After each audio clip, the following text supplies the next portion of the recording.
Lakad-lakad tayo. Naglalakad kami ng ating aso.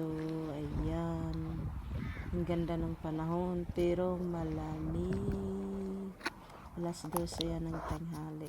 Ay, bago mag alas 12 pala. Kasi bago ako yan pumasok sa trabaho. Sobrang liwanag. Ganda ng panahon.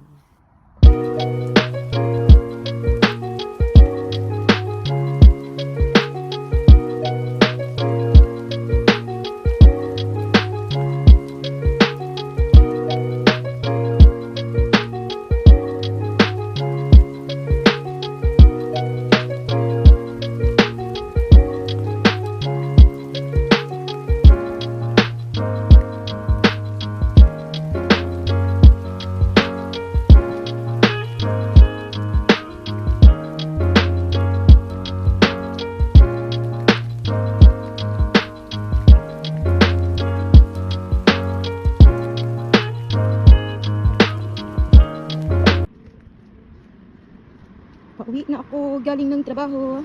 Ang oras ay alas 9 ng gabi. Ang dilim. Ayan na yata yung sundo ko. Ay hindi pa pala. Nawamali ako. Nawamali. Ay.